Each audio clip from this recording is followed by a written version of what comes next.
그러면 결국은 어떻게 대응하죠? We need to prepare in advance. I mean, first of all, it's not a good idea to give unpredictable AIs too much control of things like the financial system or the military or our, the news industry. We now see all over the world that there is a crisis in democracy. And people wonder, why is it happening all over the world at the same time? In every country, in Korea, in Israel, in Turkey, in US, people have the special explanations for their country. But you see it happening all over the world. And what is common to all these countries is that their information system has changed in recent years. Democracy is built on top of information technology because democracy is a conversation. Dictatorship is one person dictates everything. Democracy is lots of people having a conversation. Now, to have a conversation, you need means of communication. Large-scale democracy became possible in history only after the invention of mass media. In the ancient world, there were no large-scale democracies. You had small city-states that were democratic, like Athens, but we don't have a single example of a big country managed democratically. Democracies appeared only when you had newspapers and radio and television and then the internet, which allowed millions of people to have a conversation about foreign policy, economic policy, even though they are spread over a very large territory. So democracy is built on top of information technology, and any big change in information technology creates an earthquake in democracy. And what happened over the last 10 or 20 years is that we gave control of the conversation to algorithms, to non-human intelligence. In the 20th century, some of the most important people in every country were the news editors, the people who decide what will be on the news in the evening or what will appear on the front page of the newspaper in the morning, and everybody reads it, and this is what they think about, this is what they talk about, this shapes the conversation. Now you ask, who are the most important editors today? What are their names? They have no names. Algorithm. Because they are algorithms. Like, you still have these legacy media, newspapers, television, but social media is now king. And who is the editor of social media? Algorithms. And the algorithms were given one goal by the social media companies.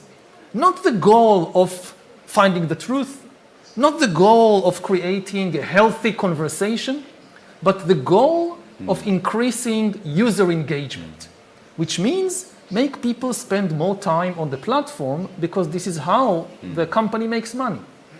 And the algorithms experimented on millions of people and discovered that the easiest way to keep people on the platform, to grab their attention, is to press the hate button or the fear button or the anger button in their minds.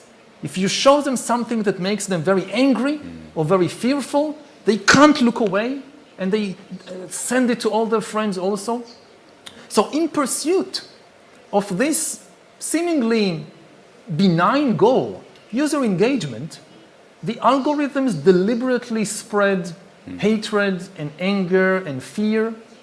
And we now find ourselves in this situation that we have the most sophisticated information technology in history, and people are losing the ability to talk with one another, to have a reasonable conversation, because we gave too much power to the AIs, to the algorithms that now control the conversation.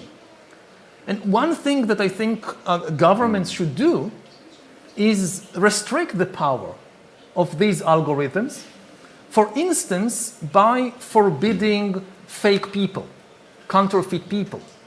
For thousands of years, we had laws against fake money.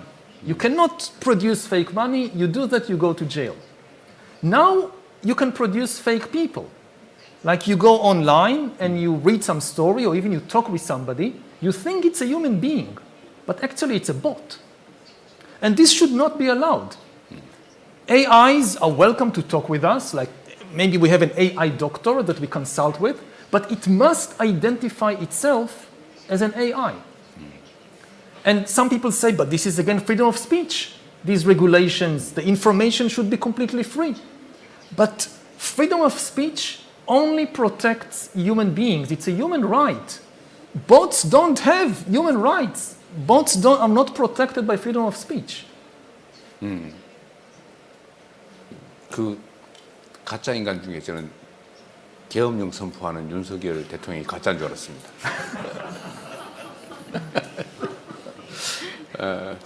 하여튼 뭐 여러 영역에서 이 알고리즘이 가지고 있는 맹점, 그러니까 사람을 한쪽으로 편향되게 몰아가는 거. 인간은 정말 다양해야 되는데. They can, yeah. 많은 것들을 봐야 하고, 많은 경험을 가져야 되고, 생각도 비판적으로 생각도 좀 하고, A의 생각을 했다 그 반대의 생각도 좀 할 수 있는 이런 유연함이 있어야 되는데, 이 알고리즘이 사람을 한쪽으로 몰아서 한쪽 사고만 하게 하는 그런 심각한 문제가 있는 것 같긴 합니다. 근데 그거를 예를 들면 윤리적으로 또는 규범적으로 통제되지 않고 있다는 거죠. 돈을 벌기 위해서, 많은 사람을 모으기 위해서 한쪽으로 몰아가는데 이걸 지금 현재는 통제할 방법이 없다 그 말씀인 거죠.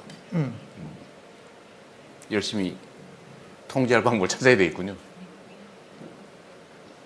Yeah, exactly. And again, I'm not against using the AIs and the algorithms. If you look at the communication system we have today, the internet, the social media, it cannot function without the algorithms. But we just need proper regulations. So again, the most basic one is that algorithms cannot pretend to be human, which I think nobody should object to that. Because it doesn't harm the freedom of speech of human beings. It only limits the freedom of speech of bots and algorithms. And they shouldn't be treated as if they're humans with rights. And I think the other key thing is that companies should be liable, should be responsible for the actions of their algorithms. Not for the actions of their users, but for the actions of their algorithms. You know, if a car company produces a defective vehicle and there is an accident and somebody is killed, we hold the car company responsible. Why should it be any different with companies that produce algorithms and AIs? They should also be responsible. So for instance, if an algorithm deliberately spreads hatred and lies, again, don't punish the users, but the company that produced the algorithm, it should be responsible if its algorithm deliberately spreads fake news and conspiracy theories and so forth.